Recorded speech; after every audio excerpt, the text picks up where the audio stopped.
groups of audience in the program. The main body of the participants are the students that's nominated by AUA member universities. They are the regular participants of all the lectures, and others are attendees that register for this particular lecture. Today's session will be composed of two parts. The first part is of a 15-minute presentation, lecture by Dr. Maziad Al-Dakawi. The second part is Q&A session. Both the presentation and the Q&A session will be open to the public. You may submit your question at any time during the session via Q&A button. Please feel free to use the chat box for general inquiries and comments. In case the Zoom webinar ends accidentally due to the technical problems, please try to log in again. The meeting ID will remain the same. Today's lecture will be hosted by King Saud University. Now I'll hand over to Ms. Saeed Wagas of King Saud University. Please. Thank you so much, Ms. Hanzulu. Honorable ladies and gentlemen, a very good afternoon, very good evening to all of you. And today we are really honored to be here with you all. And we are really honored to have a great presenter with us, Dr. Maziad Al-Tarkawi. And Dr. Maziad Al-Tarkawi is the Director of International Cooperation and Scientific Training Department at King Saud University. As Director of International Cooperation Department, he oversees a variety of university-wide initiatives and policies relating to international research, education, and collaboration. Dr. Maziad has vast experience in international collaborations and was previously involved in several worldwide partnerships on behalf of King Saud University. He served as the CEO of Riyadh Technology Incubation Center and also serving as Associate Professor and Faculty Member of the College of Architecture at King Saud University, Riyadh. So ladies and gentlemen, before we request Dr. Maziad to start his lecture, I request you all to please turn on your video so that we could have a group photo. Thank you. May I, in this opportunity, so my beloved daughter get included in the photo, introduce the great girl who's helping me in the hotel room. This is my daughter, Raneem. Raneem is in her 4th year and last year doing her undergraduate at the University of Birmingham, whom we signed an MOU just the day before yesterday. The pandemic has deprived me of seeing her for almost a year and a half. So it was a very good reunion seeing her. She's excellent. She lent me her computer. She helped me with the technology to set it up. And say hello to your friends in China and around the world. Hi, everyone. Nice to meet you all. Hi, nice to meet you. We will take 2 photos, one with her included and one with me when we publish it in, at KSU. So can you take the first photo? Okay. Everybody, please turn on your camera. Thank you. There's one who did not turn on. I see you, turn it on. Please turn on your camera. Thank you. Did you take it? Yes. Okay, now we take one. We take one. This is the official one. This one will be the published, the published one at in our news media.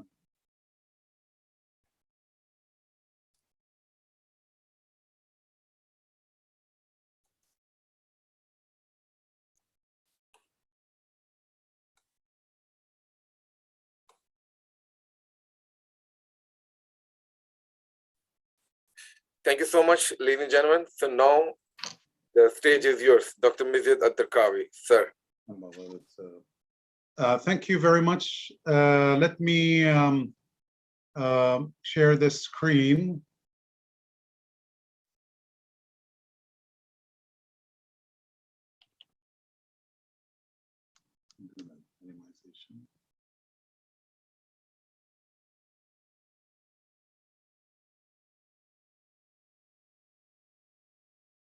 Okay, is my screen clear to everyone?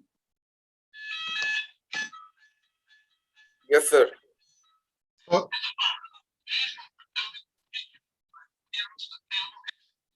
I apologize. There's a fire alarm in the hotel, just started. They're asking us to move. I'm not going to move, but give me a minute if that's okay. Sure. Sorry about that. We can ignore this and move on. Is that okay? It just happened. What a coincidence. Anyway, let's ignore this for the time being and move on. I'm so delighted to be here.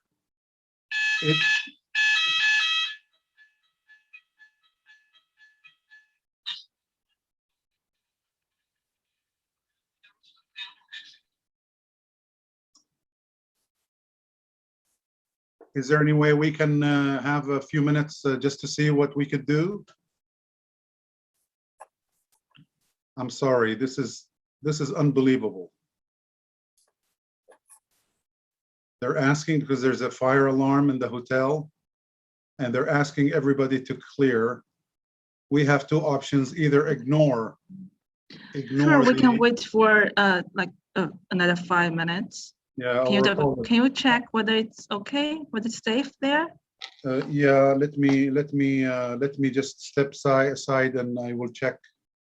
Okay, your safety is most important one.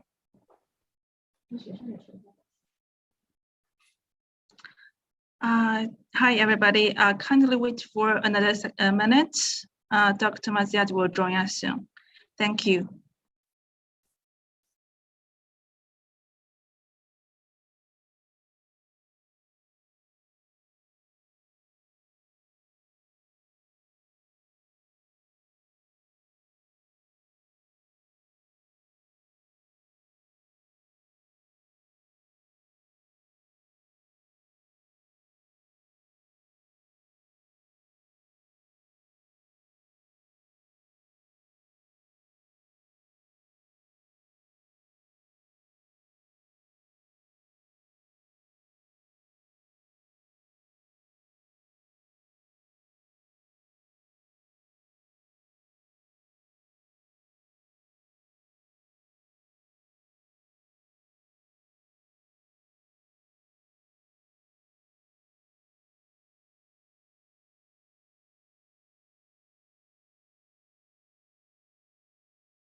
Hello, everyone. Once again, at least the fire alarm has gone off. They've requested that we move.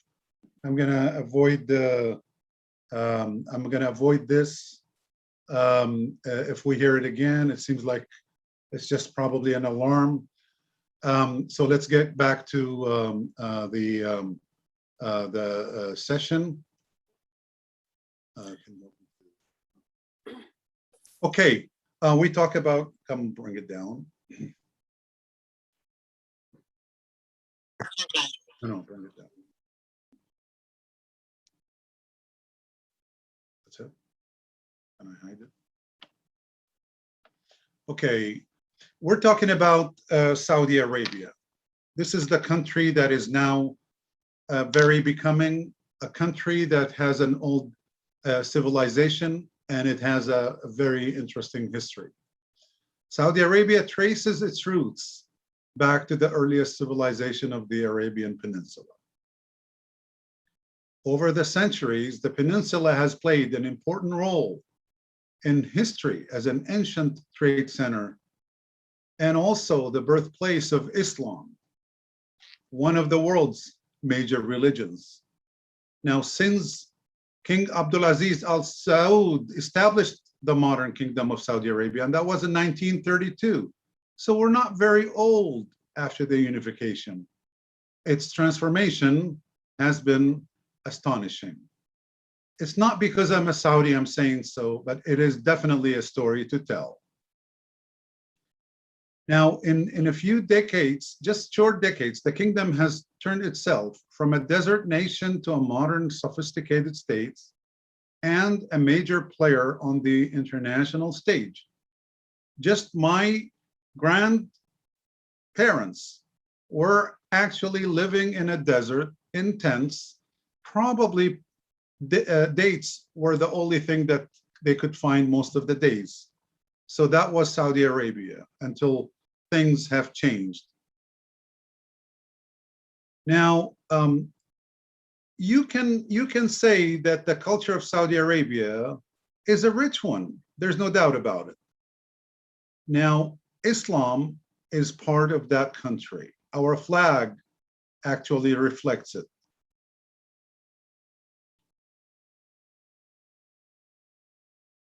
I need to bring in the rule. I need to go to the next slide.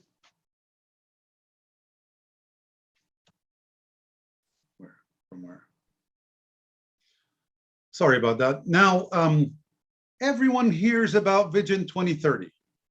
Vision 2030 is what is transforming the whole nation.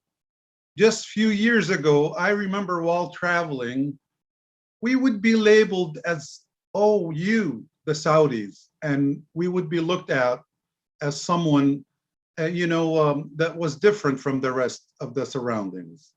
That's because of the nature and the media, how it reflected us. Now, with the changes that have taken place so far, things have changed. I will mention to you what the significant things, some of the significant things that happened. However, the umbrella and the entity and the whole thing that we can see of Vision 2030 is going to get this country to an unbelievable spot in the world. Now, under the leadership of the custodian of the two holy mosques, Vision 2030 was launched. A roadmap was drawn up by also the approval of His Majesty the King and the follow-up to implementation by the Crown Prince to harness the strength. Now, there was a need to really invest in the power and also a place being in the center of the Arab and the Islamic world. The full attention of the kingdom and our leadership is on harnessing our potential ambitions. Saudi Arabia is the largest country in the Arabian Peninsula. It is, geographically so. We are, in terms of population, about 35, maybe surpassed that now, but that was the statistics as of 2020.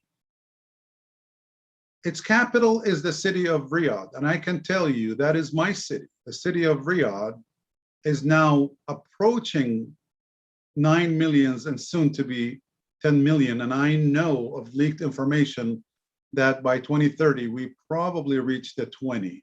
I know that is a number that is so significant that the city is heavily attracting a huge population, and it is growing. The National Day is actually the September 23rd, which we just about a month ago had our National Day. The language, the official language is Arabic. The Arabic language, it is the official. However, English historically has been also the second language spoken in the country. And recently, His Majesty the King and the follow-up of the Crown Prince, the Chinese language is slightly taken its way into the society. We are seeking to see that to be one of the major moves that my country is taken towards that ambition and having the Chinese language as part of the education system. Saudi Arabia's geography is diverse. Now, you would say Saudi Arabia is a desert. Well, you're right. But if someone else said, no, it is mountainous. Yes, it is also true. If you go to the south, we have mountains. I, as a Saudi, find it to be interesting of a contrast. And we also have in the north, ranges, and we have seas, and we have water, we have valleys, and we have various temperature. For example, in the central region where Riyadh is, the temperatures read high, but it is a dry desert environment. So at night, in the summer, 2 or 3 months that would be considered harsh, the night is actually pleasant because it's dry heat. Now it's the best weather. We will enjoy the best weather for about 6 months. We will not need air conditioning. We will not need heaters. That is the central part of Saudi Arabia. However, the eastern province and the western province are of humidity. So you do need that, and you do feel the heat. Sometimes the temperature reading is less, but the feeling of the temperature is higher. However, when you move south and north, actually it reaches below freezing temperature. Saudi Arabia is ranked the 13th among the largest countries in the world by area. Saudi Arabia is among the 20 most important industrial and emerging countries. That's the G20. It is the largest member of OPEC countries, definitely. And all decisions have to be primarily approved and worked and manufactured, so to speak, in light of Saudi Arabia as the key player of that. Now we, with 36 or nearly 37 billion tons, Saudi Arabia possesses the largest conventional oil reserves worldwide and is the leading oil producing country in the world. That's what we produce. We have a lot of oil, but that's, for a long time, that was the prime source of revenue generation for the country. But now that is changing with the vision of 2030. Saudi Arabia has the largest, actually is the 19th largest gross domestic product, with projected GDP growth and consequently increasing GDP per capita. Since Saudi Arabia's economy depends mainly on petroleum, its GDP figures tend to follow OPEC crude prices. And you know, these prices of OPEC fluctuate. A lot of factors play into it.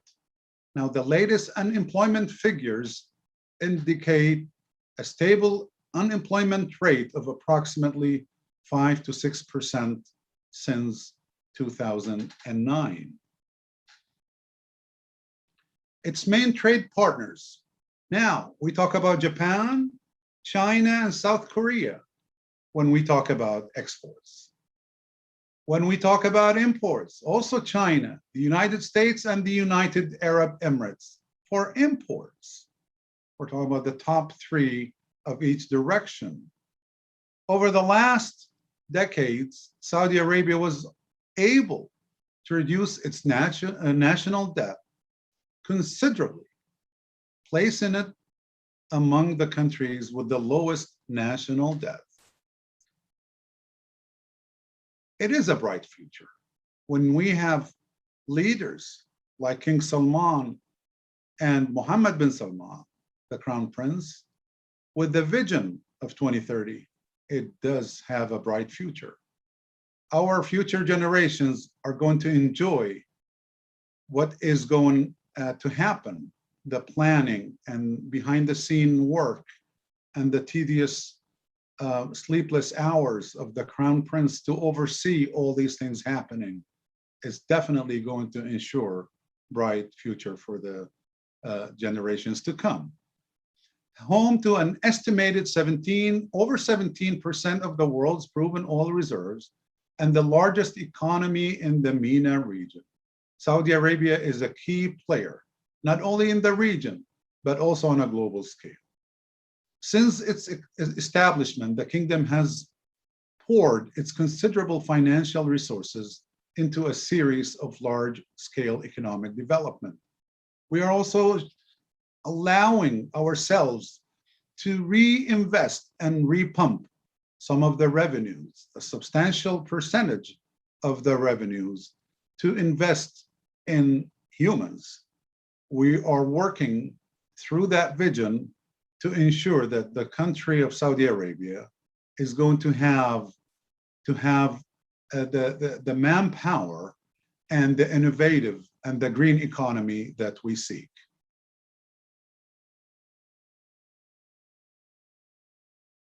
Here, some key figures for you. Just near 800 billions of US dollars. That is the gross domestic product. The growth of the real gross domestic product compared to the previous year is about 1/3 of a point of a percent. The unemployment rate is just over 8%, slight over, and that's not bad when you compare it with some even of the the Western countries and the top economically sized countries. The inflation is at a rate it's acceptable economically, and that's about 3.5%, just a little under that. And we have the per capita income is just over 23,000 US dollars. The total exports just over 260 billion US dollars, and the imports just over 150 billion, about 153 billion US dollars.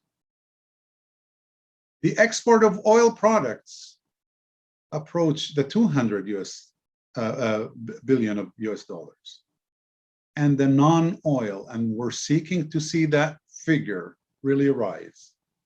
Currently, it's just over 60 billion US dollars.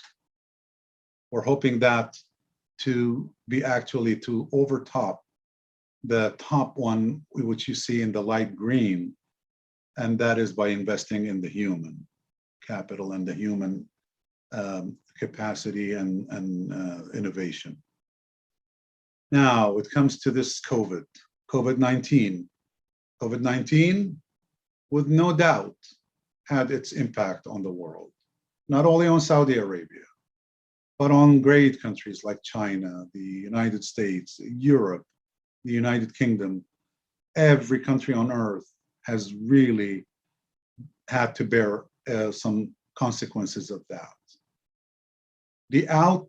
Now from January 23rd of 2020, to October 2021, I have some readings for you.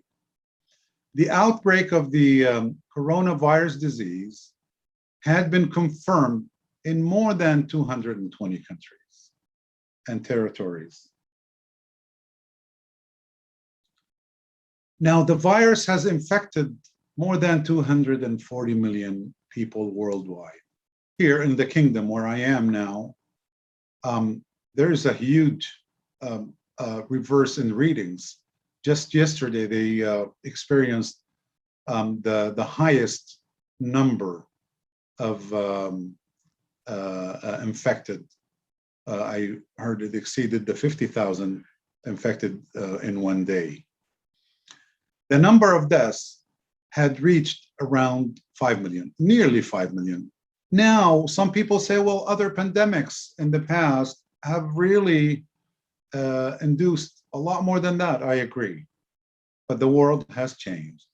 The world has advanced with its technology, with its knowledge, with its science, and has brought a lot of good. Now we have vaccines, and perhaps the awareness, the education, what governments had done, the people cooperation on this, and the understanding probably minimized this as opposed to what we used to see in the past.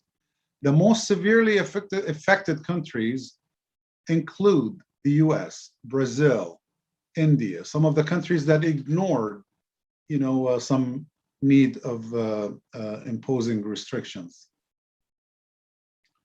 As of October 19, 2021, the total confirmed, that is in Saudi Arabia.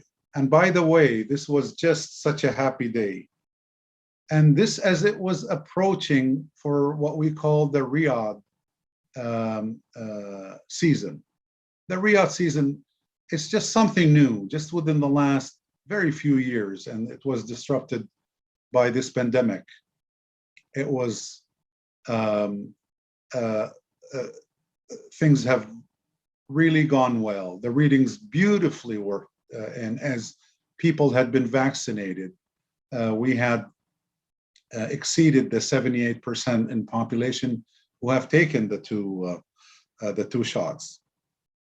Just about an hour ago, my wife had mentioned that we're going for the third boosting shot, and we're going to go for it. This has become a fact. So all the awareness and what the country has been doing, you should see we had state of the art of the way that it was handled. I think we competed with the top world countries that handled this pandemic very well.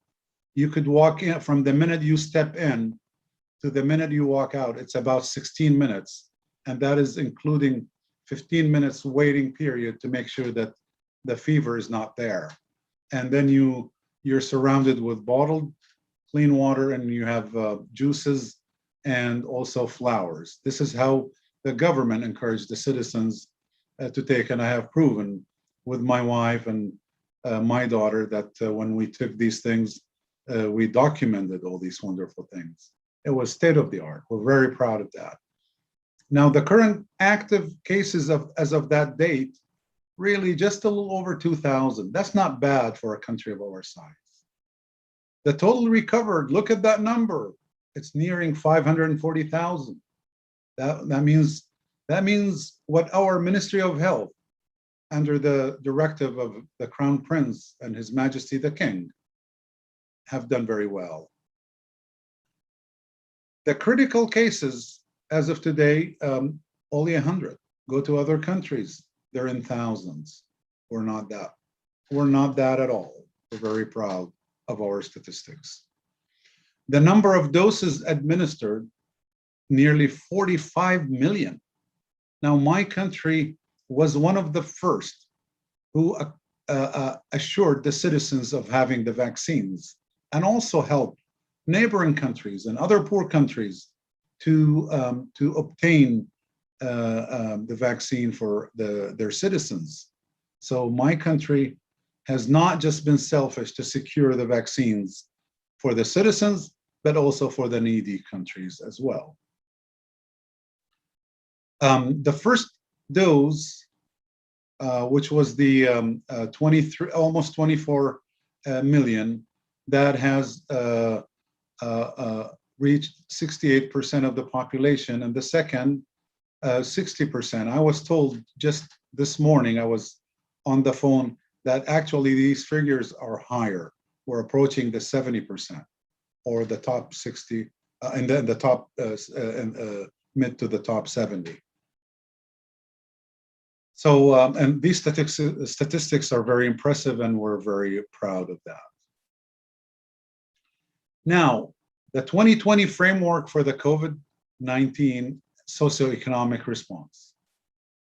The health was first, protecting the people, the economic recovery. A lot of businesses around the world. Here in the great city of Birmingham, where I have been coming for the last 28 years, I have seen very depressing cases where good stores, good merchants had to shut down because of the what has hit due to the pandemic and caused an economic crisis. Microeconomic response, social cohesion, and community resilience. 3 pillars pertain to socioeconomic responses, and the other 2 pillars focus on economic response and recovery. Believe me, these things are together. They cannot be separated. It's the cooperation of the citizens with the directive of the government, and the awareness, and the education system, and the families working with their youngsters and educating them. That has become a new pattern in life. Going to a restaurant is no longer of the traditional way. You have to be of certain individual to understand the mechanism of entering restaurants and accept the social distancing. My country now does not have the requirement of wearing masks in public, and that was as of just this past Sunday. I'm very proudly stating that we are free of issues like this. However, there are some restrictions for indoor, and we're honoring that. Our 2 holy mosques are back in full session. This is to tell worshipers, come back. And before, it was like, make sure there's a distance of 1.5 meter or 150 centimeters in distance. Now, which is a very important thing, where the imam would say, get close, tarasu, get close, stay shoulder to shoulder. And that's our faith, that's Islam. And when you do that, that means the country is in confidence that all the precautions that have been, the government has been working on ensuring the delivery of have been in effect. So we're very, very happy of what we are experiencing. The season kicked off yesterday for Riyadh. Hundreds of thousands of people were participating. We believe this is going to generate lots of revenue. I think Saudi Arabia is a model to follow in the way that it handled the pandemic. I have no doubt it will be lessons taken out of the experience of my country, taught in the top universities in the world, how to handle pandemics like this. Do not be surprised at some point if you can see Saudi Arabia in the titles in educating and participating great countries who have worked on overcoming this pandemic to become partners in delivering its experience.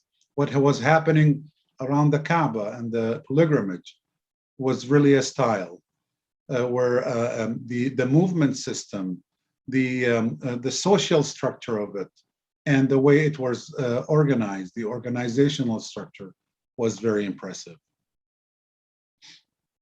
Now there are challenges. Who wouldn't say and admit to challenges? Nothing is easy. I would never forget Raneem, my little girl that you just saw, had experienced two quarantines. I would never forget when she was quarantined 2 weeks in her hotel room. At the time, we did not know the magnitude of what that means. It's really, it's not an easy thing to have mentally and physically. It was like a homecoming for her when she got out after 2 weeks, only to find out another quarantine on her return for her education in the United Kingdom. So these things cannot fall under anything but challenges. The COVID-19 pandemic spread rapidly across the globe and disrupted the lives and livelihoods of all communities and caused vital challenges to individuals. Here, when we came as Saudis, it opened on the 4th of October for us that we were able to travel internationally to the United Kingdom, being considered on the orange color as they had indexed it. But we still had to fill out forms. We had to prove that we have been taking the two vaccines, and all that stuff was in place. And on the second day, we had to take the test, the Corona test. What do you call it? What is it called, Boo? The test? What do you call the Corona test? Anyway, the PCR, sorry. It also negatively impacted the economies.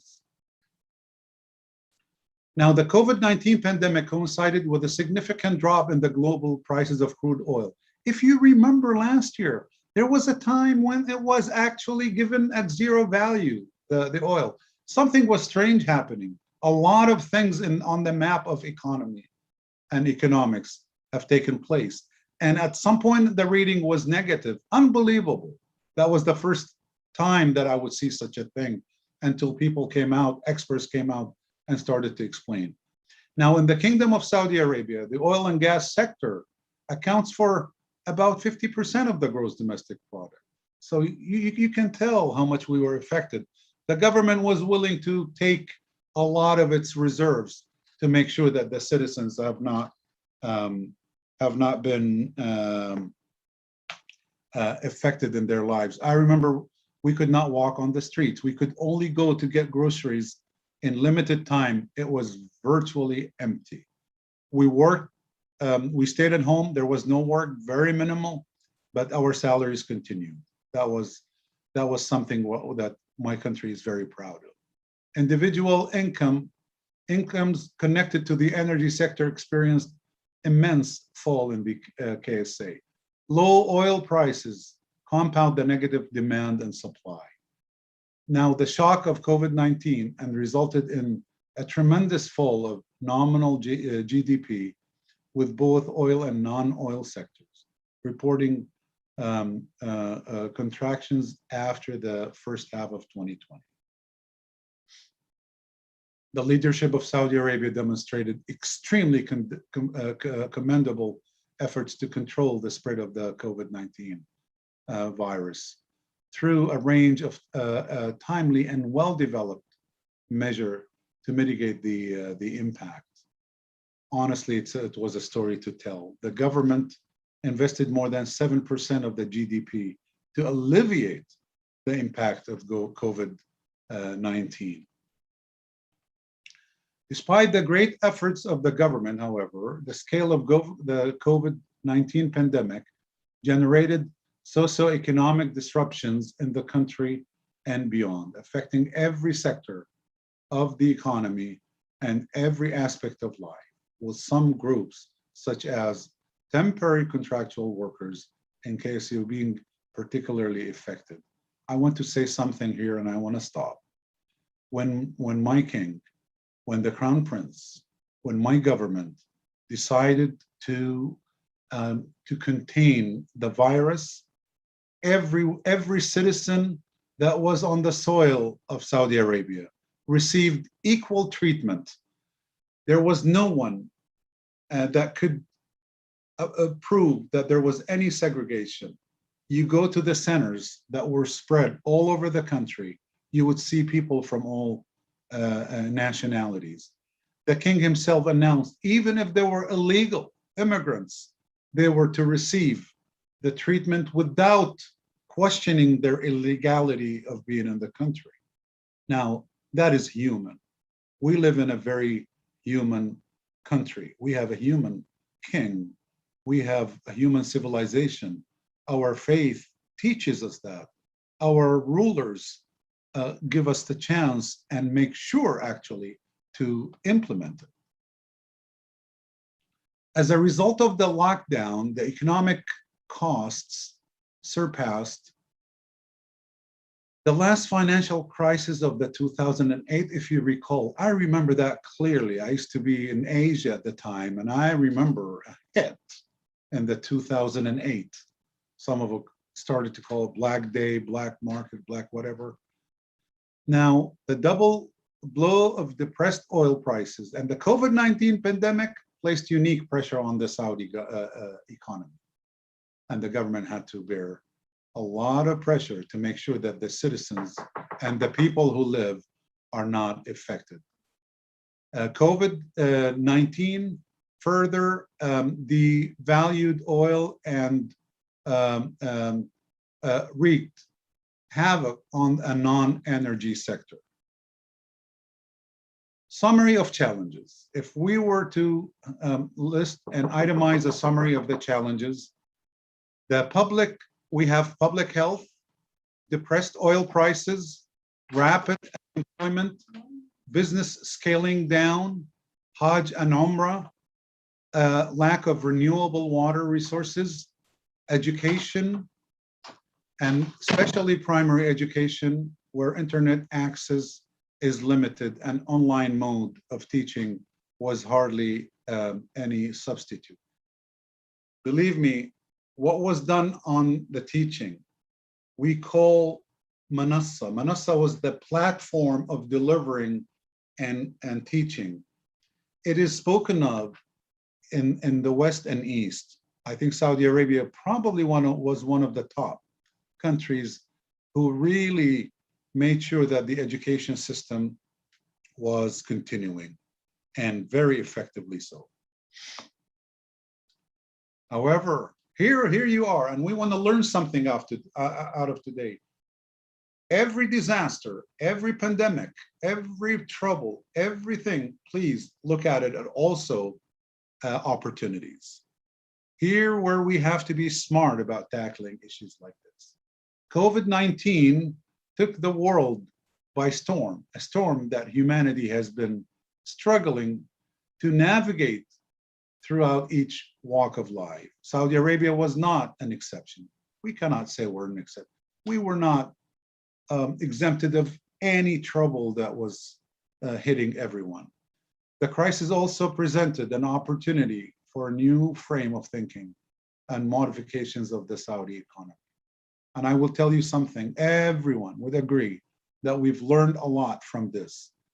Now, the hybrid teaching, the hybrid meetings, the communication, the way that we handle things, the hygiene, a lot of things were positively created out of this. And I put them under the category of opportunities. The government made critical decisions to make the economy more efficient as Saudi Arabia emerges from these conditions.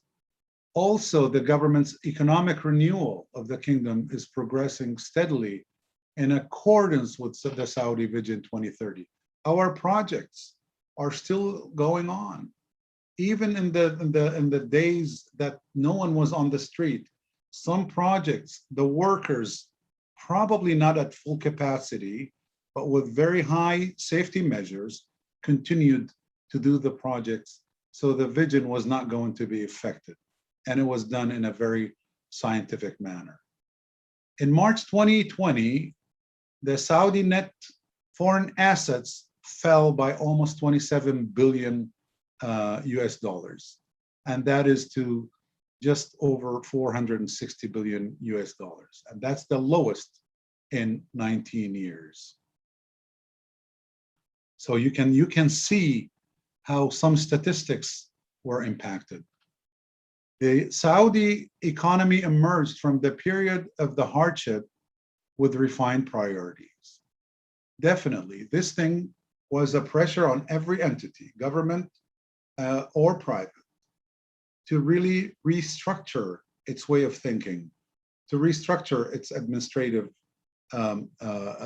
processes. Immediate socioeconomic response to COVID-19, efficient alternative education system, and online has become a very important factor. No one left behind approach, more dynamic private sector, new jobs for locals and expats, increased cooperation between Saudis and the Saudi Arabia as a country at large, and the other GCC countries and the Arab and the world, the Arab countries and the world. Now, Vision 2030 economic development plan continues to unfold. The digital life, and I was talking to my daughter Raneem about this, she recognizes this is becoming a very important way of life. And she calls it the digital market.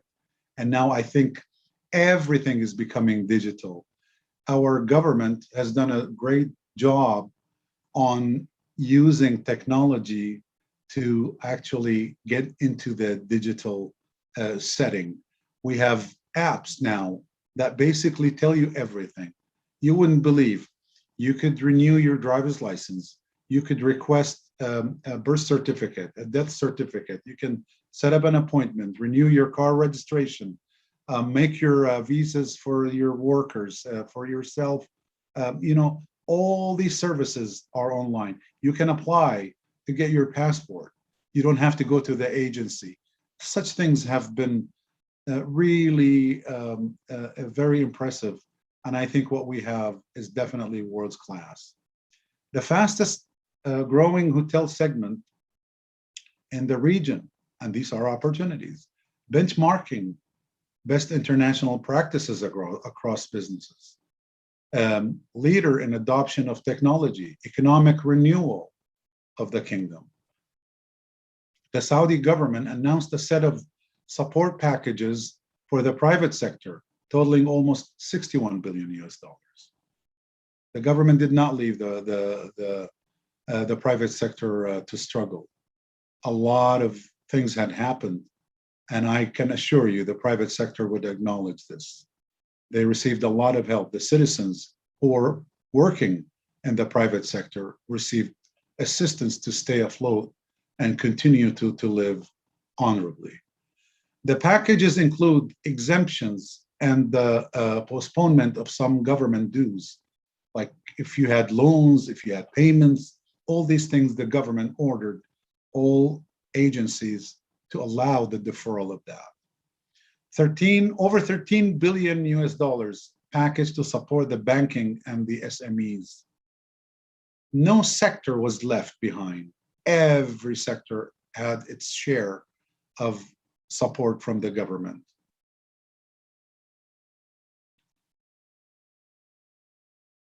A wage subsidy of 60%, and that is up to 9,000 Saudi riyals. That's about almost 2,400 US dollars per employee per month of Saudi employees' salary in the private sector. They're also, they took numerous tax related measures, including extensions of deadlines for filling tax returns and paying those taxes. And I will add one more thing to this. We had expats who were abroad, and generally, if they go beyond a certain timing, they have to go through a process of extending their visas to stay abroad, and that cost fees. The government waived all that. The government covered that. So you could stay there, and it was an automatic extension without having to pay. So the expats benefited as well from this. Until this moment, some people still are out but still their visas are valid and they can return. And now that everything is normalizing, we can see that to be forthcoming. Saudi Arabian Monetary Authority, SEMA, further announced injecting $13 billion into the banking sector to enhance banking liquidity and enable banks. It's interesting now with what we see. All banks, they send you messages. Come and get loans. You get loans to really get started again at very, very low interest rates just to keep the economy going. And that was with the directive of the government. In the beginning stage of the pandemic, the kingdom was well prepared to tackle the pandemic, having dedicated facilities, including 80,000 beds and 8,000 ICU beds to deal with the pandemic. You can see these numbers. We never reached the maximum capacity, and that's where we believe was the start of controlling the consequences of the pandemic, where we had beds, we had the machines for respiratories and the oxygen. We were actually sending oxygen to some countries to help them because we had some of the surplus that we did not need. And we inquired and purchased more for those who are in need in other countries. More than 20 laboratories were established for PCR tests, free. You just go and get tested. While you're in the car, it would take you a minute, and you get a very quick message on the results, and then you are issued a certification or a notification if it's a positive outcome. Now, regardless of all the odds, the kingdom continued delivering on its Vision 2030 commitments in several areas: the health, the financial, the human, the public, the energy sector. All these things have continued. Independent consultants and analysts can assure you that was an example of a modern way of thinking in a country that is not very old. Saudi Arabia was one of the top 10 global improves in the ease of doing business, and that is according to the 2020 report. Now, the labor market reforms aim to increase the share of nationals in the private sector workforce. New employment opportunities for nationals and expats. Now, maybe there are some modification of jobs because of the nature of what this pandemic has changed our lives to. I tell you, we have new Saudi Arabia. We have the empowerment of women, which never stopped. This pandemic never stopped the implementation of the vision of the king and the crown prince to give the women their empowerment. They're now in every sector. People were telling us, your women are not allowed to drive. Well, I tell you, our women are driving the nicest cars in the world. They were telling us, your woman would not do these jobs. I tell you, when a woman and a man of the same qualities and the same credentials apply for the job, it's the woman who gets it. Our women have proven to be so effective in building up the society, in building up Saudi Arabia. I really want to invite you, as soon as we finish this lecture, to really work on trying to book to come to Saudi Arabia as we welcome you. We have now the Riyadh season. The Riyadh season is so festive with the most beautiful and gorgeous weather. You will enjoy it. You will see hospitality. You will see goodness, kindness, good reception. You will see the second home away from your home. So please do give yourself a chance and tell your families about what you've learned today. Saudi Arabia is moving. Saudi Arabia will never stop. With the vision of the government, with the assurance of the Crown Prince Prince Mohammed bin Salman, the young man who did the impossible, the young man who did what many have not been able to do. Now we see Saudi Arabia as you hear about it today. We welcome you all to come and see in hand. And if you are in Riyadh, if you're in Saudi Arabia, I owe you a dinner. I'll treat you for dinner. That is Saudi Arabia. With that, I thank you very much, and with apologies for the first few minutes, as I did not want to excuse myself from delivering this lecture, even though I'm away, not in my country. I wanted to do it from my hotel room. So I apologize for the inconvenience. We're safe, we're sound. There was no fire. Apparently it was an alarm. No one had bothered us after that. I'm here to take any questions. Wagas, my friends in China, thank you for allowing me for this opportunity. Thanks a lot. Thank you so much, Dr. Mehdiad, for a wonderful presentation. So now, ladies and gentlemen, the floor is open for the questions. You can send your question in the chat box, or you can raise your hand if you want to ask the question.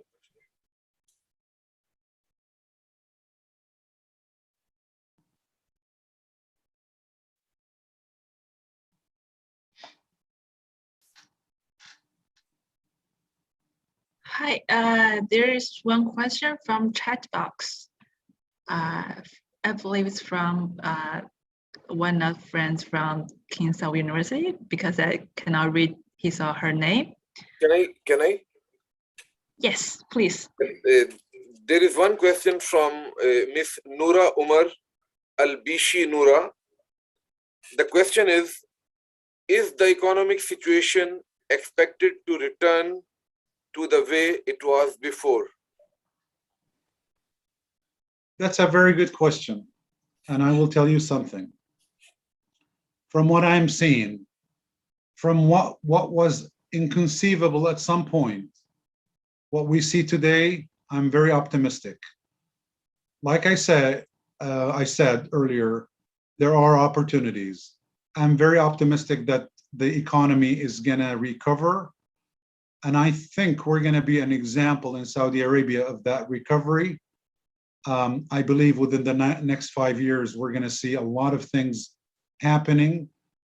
With the contribution of the Saudi woman in every sector, we're gonna come out on top with any issues that may have faced other countries around the world. The Saudi economy definitely will recover and will actually be very prosperous. Thank you, Dr. Mehdiad. There is another question from Ms. Abir Al-Hilal. Is the economy of Saudi Arabia going to be stronger to be the largest exporter, again, the largest exporter of oil in the world? Well, Saudi Arabia is the largest oil exporter in the world, but I'll tell you something. We're no longer relying on oil. We're not going to rely on oil forever. We have the citizens. The trust by the government is put back in the citizen, with the woman now partnering the man in the development of the country. I believe the green economy, the knowledge-based economy, is going to prevail. The numbering that I gave, I believe in about 5 to 8 years. That's my speculation, and I was into the green economy establishment. As you know, the Riyadh Techno Valley and the incubator, I think we're well on our way into the knowledge-based economy. With that, I can say things are looking very good for Saudi Arabia. Thank you. Before I ask the next question, I would like to remind all the attendees, please, especially the panelists, please raise your hand and turn on your mic to ask the question. In the meanwhile, I'll ask a question from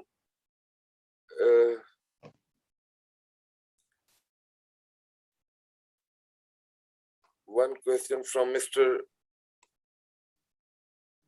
Rashid Malik. Yeah, the pandemic has brought all of us together. How do you think it would affect economic cooperation between Asian countries, sir? I have to tell you, I knew this from a long time. People need China. I'm not saying this because I am hosted by China now in this lecture. Everyone knows that I am a believer of China. My car now is Chinese. My daughter's car is Chinese. And what we're going to do, we believe in the product of China.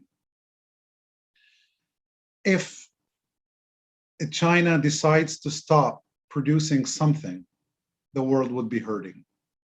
Now, Saudi Arabia recognized the importance of China in particular, Asia in general, and started to do good cooperation with these countries through people like myself as an educator. For the last 15 years or 20 years, I've been in a good portion of my education or my teaching, I have been advocating the relationship with Asia. Asia is very wealthy in culture, in giving, in the social aspects, and in the economic aspects. I definitely see that the cooperation is going to be further enhanced. And if any country wants to escape a disaster in the future, has to be really doing well with Asia. So the answer is that is going to be imminent. I see some hand from UT Shuri. Yes, from UT, yes. Please unmute yourself. Can you hear me? Yeah. Yes. Thank you so much for the presentation. There was so much information that I didn't know, and I learned a lot. I have one question about the digitalization in Saudi Arabia. I was so amazed how like those administrative processes were so digitalized. So my question is that, was there any digitalization on progress even before the pandemic? Or if not, what specifically accelerate those rapid digitalization? Thank you. You mean for the use of the digitalization? I mean, yes, the part that you mentioned that digitalization, so you don't have to go to agencies when you renew a passport. Yeah. Yeah, I will tell you something. We have what's called EBSHIR. EBSHIR is it's a stage, has been used probably now almost 15 years. It's further enhanced. We have three major platforms. We have EBSHIR. You can enter to any, it shows everything that belongs to you and your family. If you're the one, if you're the father and the mother. And when you pass, when you're beyond 18, then you have your own account. You will be able to do everything online, including inquiring your ID, your passport. My daughter's passport was actually issued in 1 minute. I can issue or renew my passport in 1 minute. Once I pay the fee electronically, it links it up with the system. It links it up with the banking system. I pay the fees. Automatically, I get credited. I click on the button and the passport is issued. You can actually see it. And then you just walk to the passport office to pick it up, or they deliver it to you the next day for the amount of what would be equivalent to $4. You have it in your home without having to go. That's one thing. The banking system is the same. Paying the bills, getting a phone registered under your name, getting a number, getting a car, registering your car, renewal. And then you have the health thing. Now I'm gonna apply for the third boosted dosage of for my vaccination, I do it online. It will tell me the place and it will give me an ID immediately. Once I get vaccinated, when they put enter, automatically I'm issued a certification. That certification is sent immediately to my account. I can pull it, and that's called the health passport. It goes to my health passport. That is, there's so much to talk about this. We can really talk about maybe we need a 3-hour lecture just specifically to tell you what we do in that aspect. So now with the توكلنا عن صحتي, توكلنا, I mean, like everything that you ever imagine is in those packages of electronization. Thanks for the question. Great question. Thank you, Dr. Majid. Another question from NUS Tan Yong. Yes, please unmute yourself. Hi, thank you so much, Doctor. Your presentation has really shed new light and understanding of Saudi Arabia, especially for me in Southeast Asia who's not very familiar with the Middle East. So, and I'm very excited to hear the new project 2030. It seems like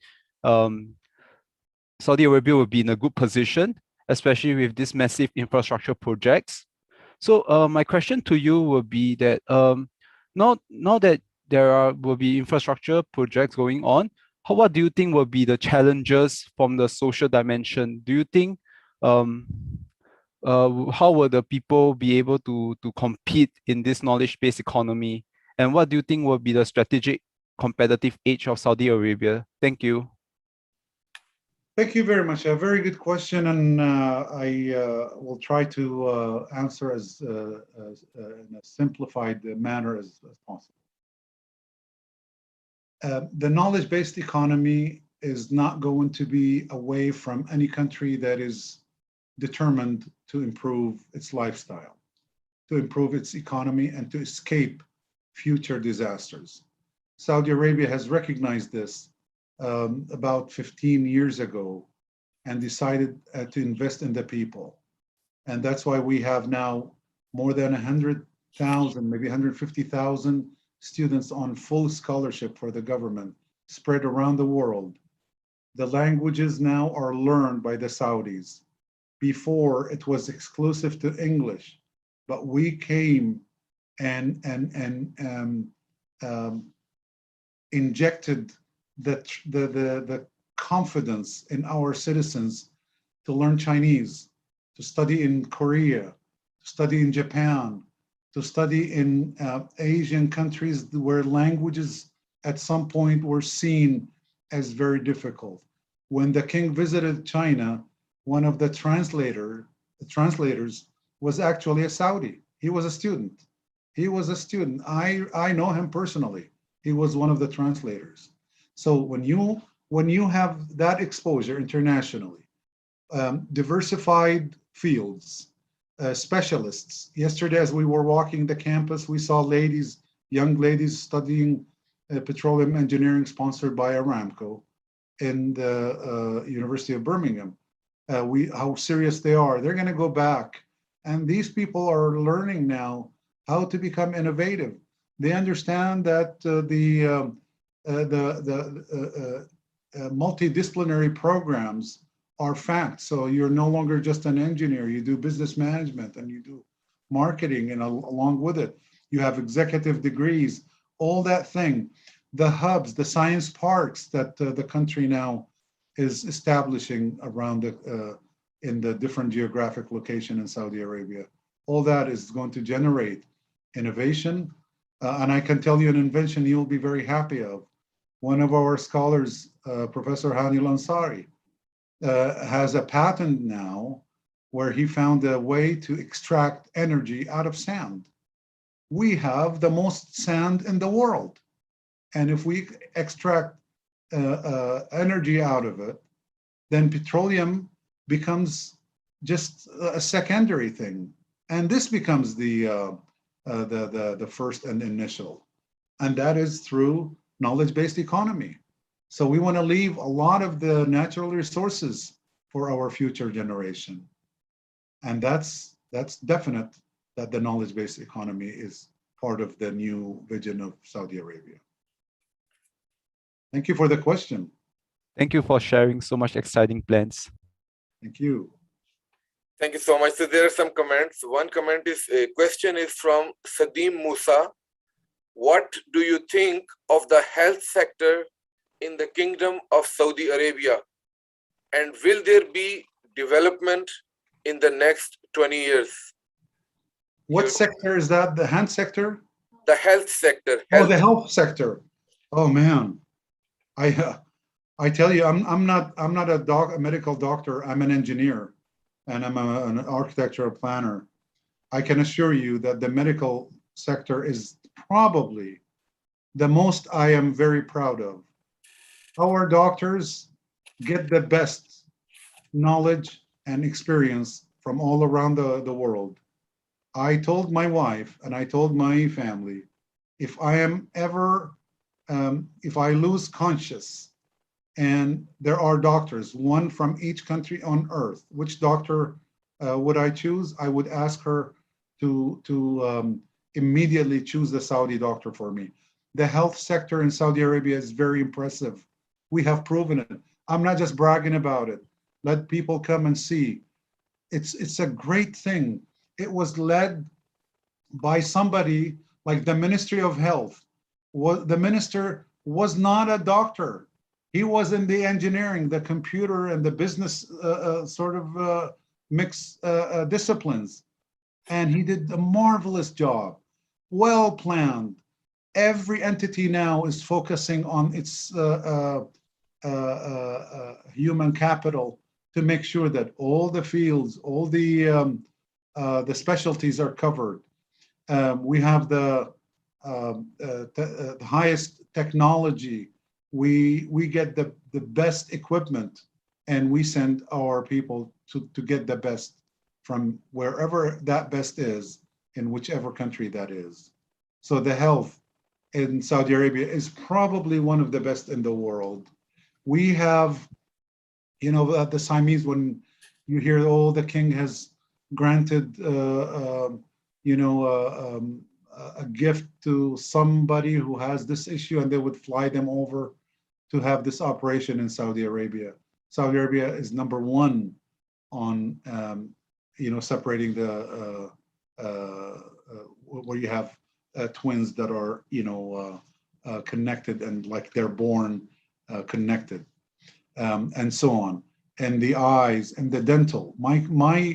In my university, we have one of the largest dental hospital in the MENA region, probably one of the largest in the world. We have about 480 clinics run simultaneously, just together in very coherent fashion with the best equipment. The government assured the citizens that the health is a prime concern and will definitely stay that way. There is a question, another question from UT AOE Elizabeth. Thank you so much for the insightful lecture. My question is, as the leading oil producing country, how do you see today's world's decarbonization?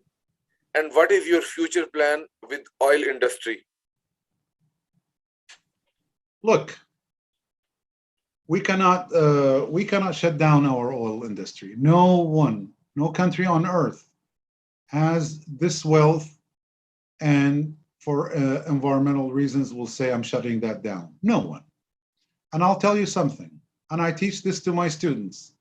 The best world was, Earth was its best when there were no humans.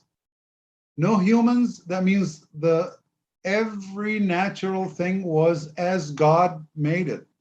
We human tend to really destroy things. We have to destroy things to survive, to make, you know, however, the smart people, the caring people will do that at the very minimal. Now, when you dig, you take the dirt out of its place because you want to do something, you're disrupting the initial nature.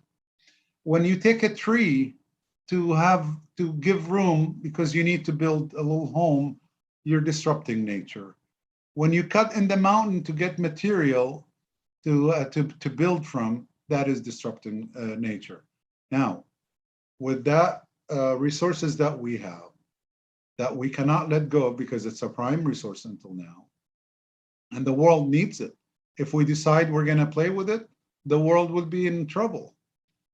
So the smart thing to do is to really go around techniques that would minimize pollutions.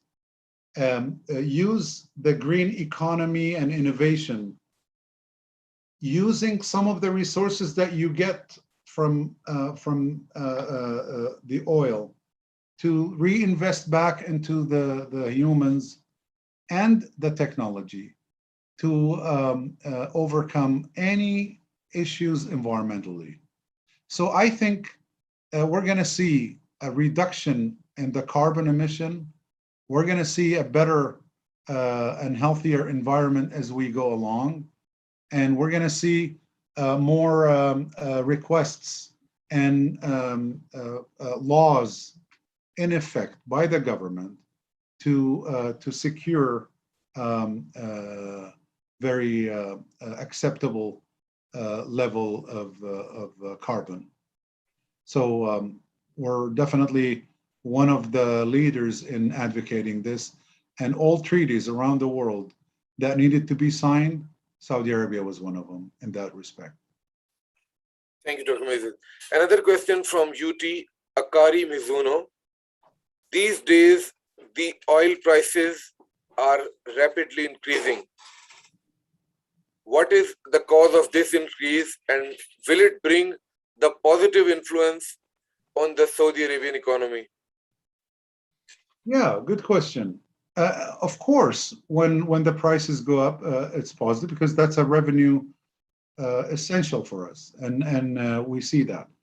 However, I want to tell you something. These prices are not as high as they once were. So even if you see them getting in the higher trend, rest assured that it is going to be a healthier economy. I remember early 80s when I was in the US as a student, undergrad, there was a slump in the oil prices. The economy in the US was suffering. I'm talking about 81, 82, and I think 83. And a lot of businesses went bankrupt. So oil is really interlocked with other related business, and if it's negatively affected, these businesses just go. They just lose it. And if it's healthier, everybody is healthier. Now I'll tell you something. I tell my wife, she says, "Oh, I pay higher on the gas." I say, be happy if you're paying, let's say, in a month, if you're paying $50 more for fuel, that means your economy is going to stay stronger, and the offset of what you're paying is going to be felt in your grocery ability to obtain in your list, and the prices and the revenue that you will generate because the business that you're part of is healthier, is not going to suffer any consequences. So when the prices go up, that means the economy is better. I'm not talking about just Saudi Arabia. It's worldwide. Look at depressions around the world. When depressions came, it's when oil prices were down. You don't want oil prices to drop low. You don't want them too high either, because you want to make sure that countries who really are less fortunate do not really suffer consequences. But I think still they are in the cheaper range than once they were. But thank you, that's a good question. Thank you, Doctor. There is a comment from Ms. Reem Al-Shahri.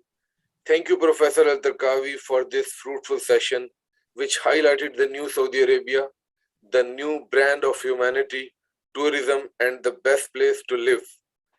And there is a question from Imad Yusuf. For how long do you think Saudi Arabian economy is going to depend on oil revenues? Well, Saudi Arabia will never split from depending on oil revenue, partial.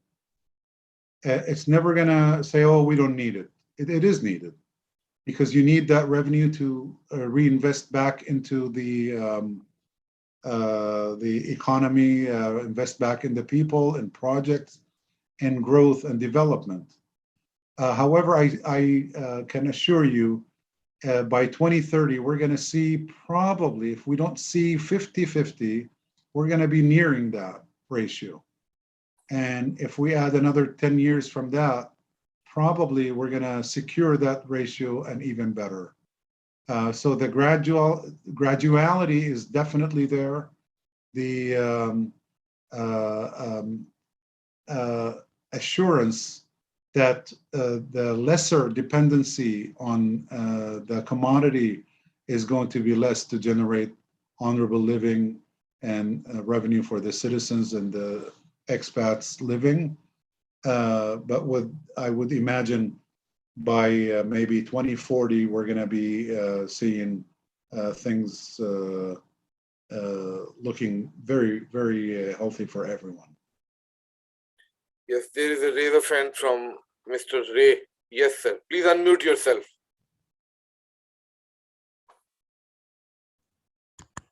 Hello, good evening, Professor.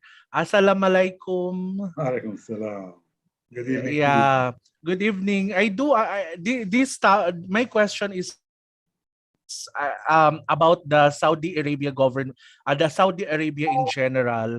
I do understand that we are moving forward for the 21st century, and I heard that there are many developments that Saudi is trying to open its economy and open its country for many tourism and for a lot of people across the world. I'm just wondering if the development program or plan of Saudi is something that will excite or is a very forwarding opportunity for many citizens across the world, because as there are some limitations for travelers, especially for those that are not working or are not directly connected with some locals. I'm just curious if in the future there would be more chances of having an open border for everyone. Thank you. Well, thank you very much for the question. If you choose to visit, I definitely secure your access to the country. I don't need to do that, but it's out of hospitality, the Saudi hospitality, I assure you this.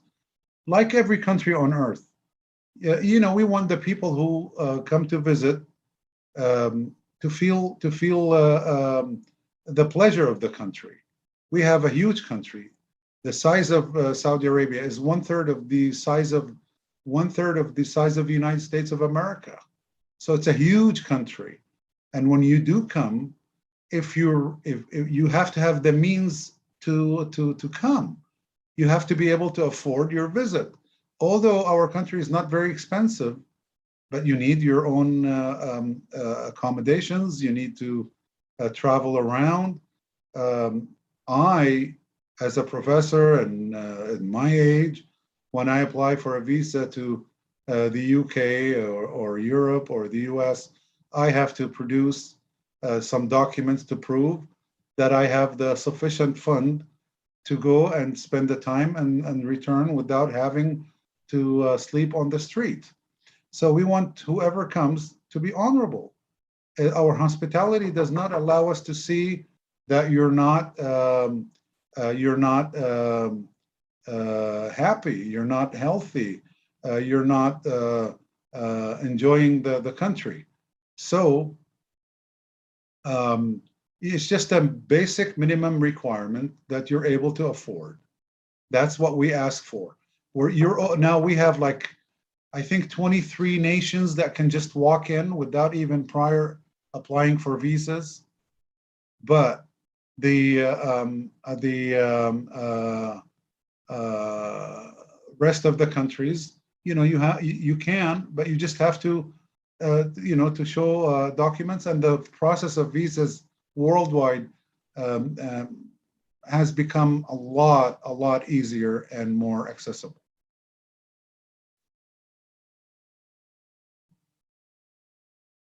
August? Yeah, thank you so much, Doctor. There is a comment from Dr. Iman Al-Tuwajri. Thank you all for organizing such a wonderful session. A special thanks to Dr. Al-Tarkawi for delivering such an insightful presentation. And yes. Thanks to Dr. Iman. Iman is a great and an honorable lady who works for King Saud University and works with the Department of International, and always contributed a lot without requesting any credit. We owe her a lot for what is happening in the era of movement towards internationalization of King Saud University. So I reciprocate that to Dr. Iman, and I thank her, and she's definitely part of this, and she's a key player in it. Thank you so much, Dr. Mazid. So I would like to remind the panelists, please, we still have, because of that fire alarm issue, there was a little delay. So we still have 10 minutes. You can raise your hand, you can ask a question, or you can send your question in the chat box, and Dr. Mazid will answer that. Professor Dr. Mazid, question from NUS, Ray. How can we contact you? Very interesting question. How can you contact me? I'm happy to have my email, my phone number, my department published. I want to reach out to all of you. I want to tell you all who are interested in hearing this lecture, you are part of my family. You all mean so much to me. If you were not interested in my country, you would not be here today. No one had forced you to. I'm very happy to have been asked this question, and I will ask my colleague, Mr. Wagas, to publish my phone number and to publish my email address. And I ask you, and I genuinely say, if you happen to be in my country, please do give me a note. I will have at least it wouldn't be coffee, but it has to be dinner. I'll have dinner with you. I will be treating you for dinner. I will take you on a tour in my city, and I show you around with my team how wonderful Riyadh is, and that is a cross section of also Saudi Arabia, and what the hospitality of the Saudis would be like. So you will be able to reach, and thank you for requesting this. I hope I come up to your expectations. Thank you so much, Doctor. Yes, is there any other question? There is a comment from Miss Sadeem Musa. As a Saudi girl, I'm so happy to know you, Doctor, and to hear this thing. I'm very happy of her. I'm very proud. I'm very proud of every Saudi girl, lady in my country. I have 5 wonderful daughters, and I can see how much they will do for the country. Every little girl, every woman, every Saudi woman will be an asset for Saudi Arabia. Saudi Arabia has come out very impressive to the world, how the Saudi woman presented herself. I can assure you, wherever we go, the Saudi woman is a star. The Saudi woman is a flag of her country, is an ambassador of her country to wherever she is. We're very proud of our women, and we love our women, and we'll take care of them.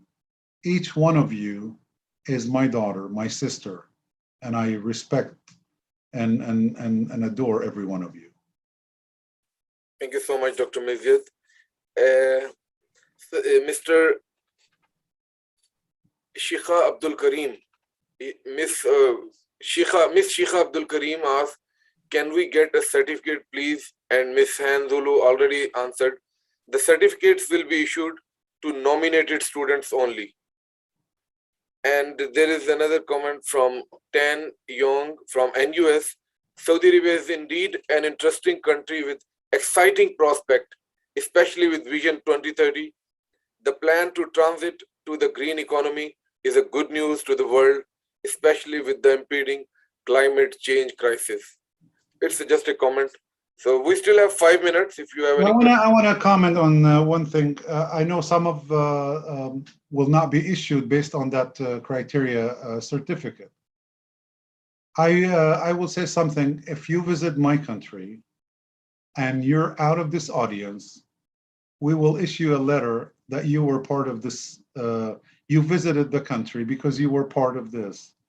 And this will complement what you did. Here, I want to take the chance. I want to tell you all, AUA is the greatest entity on earth. I lived of it from day one. If you remember, my sisters, my brothers of UA, my family of AUA, the first day I was in Beijing discussing this and studying this and analyzing this, how swiftly we responded to have King Saud University as one of the two only universities in the Arab world as members. I have participated in every single meeting. I'm one of the veterans. Would you agree, Zulu? I mean, I never missed a meeting. I never missed an activity. I've always expressed my passion, really, for your president is my brother. I'm the only one, by the way. I'm the only one who can hug him. And he calls me a brother. When I'm there, oh, hello, my brother. And I kiss him. I love China. I love AUA. I'm hoping soon we can resume the physical presence and meetings because it means a lot to us. But with what AUA had done to do, not to miss activities due to the pandemic is really marvelous. I want every single one of you to write, and I beg you to do this because AUA deserves this. I want you to write to AUA, thanking AUA for making this session, as it had made other sessions and other activities since 2017 accessible to everyone who wanted to be part of it in the world. AUA was not for China only. They pledged to be for the world. Thank you, AUA. Thank you, Dr. Mizyad. And thank you for your time and during your trip at UK. And I hope you can enjoy the rest of time with your daughter. Thank you. Let me just so, yeah, thank you very much. And I'll give back the microphone to you. Just so if Wagas hesitates to give even my... No, not at all. You will give it, you promise? Yes, because Miss Hanzulu is already, in touch with by she. I hereby declare my approval to give my phone number, my contact number. I want to help everyone. I want to give back to AUA what it taught me and how it disciplined me to be as a good citizen of the world. That's AUA.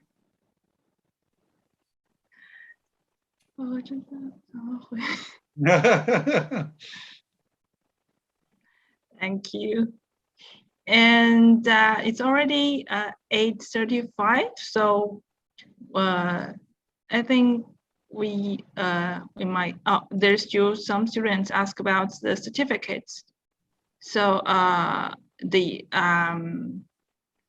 AUA lecture series certificate will be only issued to the nominated students. And if you want to have the,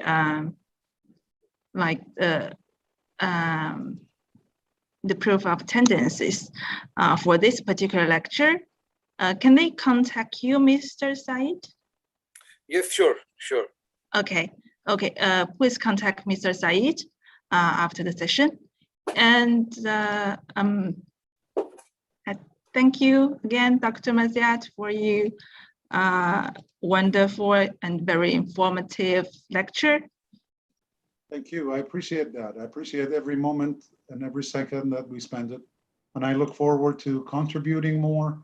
I and my team, the family of ICSTD, the family of the International Office at King Saud University, offer ourselves to be the platform of service to AUA and all of you. And also, I would like to extend my sincere thanks to AUA organizing team, to Dr. Mizid Al-Darkawi, especially to Ms. Hanzolo for phenomenal work. Also, I want to thank every attendee for joining us today and for making this event very successful. And by the way, we cannot sign off without I share Dr. Mizid's email because he loves you all. His email is, please, if you can note, or Ms. Han will also share by email, India, C for Charlie, S for Syria, T for Tango, and D for Delta, icstd@ksu.edu.sa. So please, you can contact and we will share all the details. Just drop us an email. Yeah, and they can have my phone number as well. Yes, no problem. everything. We will share even the location map, everywhere, everything you need.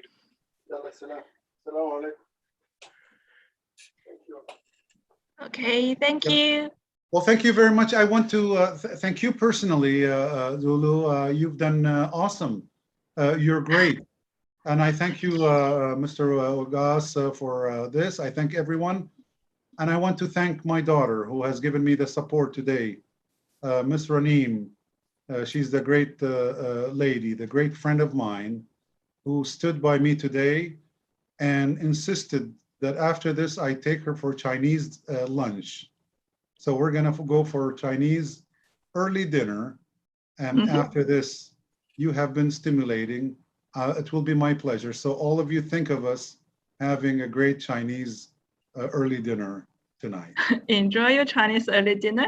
Thank you very much. Thank you. Bye-bye. Bye. Bye-bye. Cheers. Hope to see you soon. Bye-bye. Bye-bye. Thank you very much, Dr. Bye-bye. Maziat. Bye-bye. Thank you, Professor. Bye-bye.